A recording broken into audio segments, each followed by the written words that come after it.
One of my favorite working directors is responsible for some of the quirkiest films of recent years. And now, Wes Anderson is bringing a Roald Dahl story to Netflix in the form of a short movie called The Wonderful Story of Henry Sugar. Is this classic Wes Anderson? Or does he break out of his mold to deliver something completely different? A rich man named Henry Sugar learns about a guru who can see without using his eyes, and then sets out to master the skill in order to cheat at gambling. So, if you're not a fan of Wes Anderson, you're not going to enjoy this short movie at all. It's quintessential Anderson, full of symmetry, awkwardly recited dialogue, stiff and odd characters, and a color palette of flat pastels. Now, the movie only features a handful of actors, and they then take on multiple roles.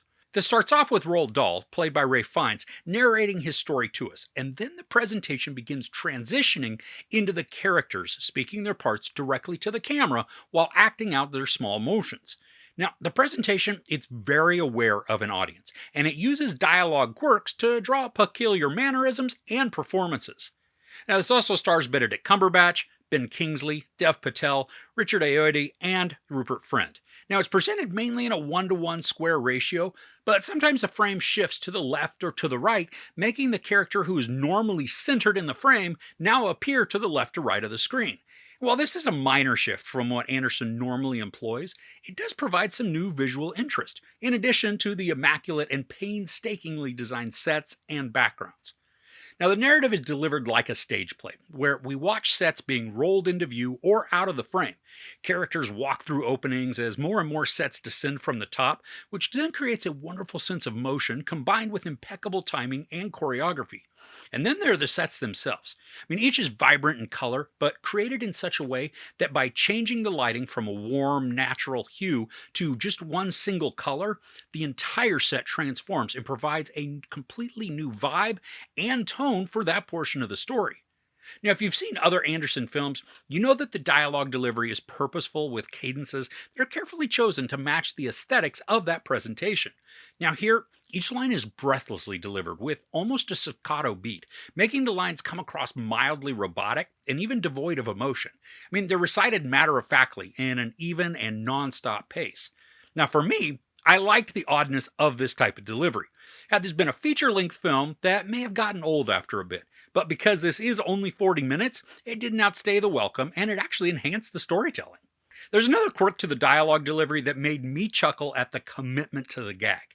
There's a scene in which Dev Patel's character is reciting a portion of the story, and as he's narrating everybody's dialogue, when he gets to a portion that he would say, the book, which is then spoken from his point of view, in that instance it has him say, "I said." So every time Patel would say, "I said," he would turn away from wherever he was looking and then stare directly at the camera to deliver those two words.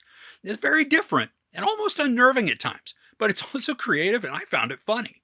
Now, I really appreciated the message and the moral of the story. As we watch Henry Sugar, who's played by Benedict Cumberbatch, he discovers his desire for riches through cheating at gambling may not be as rewarding as he thought, allowing him to re-examine his priorities and then create an uplifting portion for the narrative. This is an extremely easy watch and a lot of fun, but probably only if you're a fan of Wes Anderson. I could see this being an utter chore to endure if you don't enjoy his works, because the short film doubles down on just about every peculiar element Anderson is known for, and then packs it into a relatively short runtime.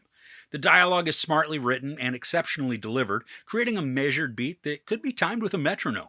The visuals and set designs are beautifully constructed, providing meticulously crafted layers painted in vibrant and lively colors. The aesthetics won't be for everyone, but if you appreciate Anderson's eccentricities, definitely give this a watch. There's no sex, nudity, profanity, or violence. I give The Wonderful Story of Henry Sugar 4.5 out of 5 couches. So are you going to be watching this, or do you avoid Wes Anderson stuff like the plague? Let me know in the comments below. If you enjoyed this review, please give it a like. Also, don't forget to share and subscribe. I'm Chris. This is Movies and Munchies. Thanks for couching with me.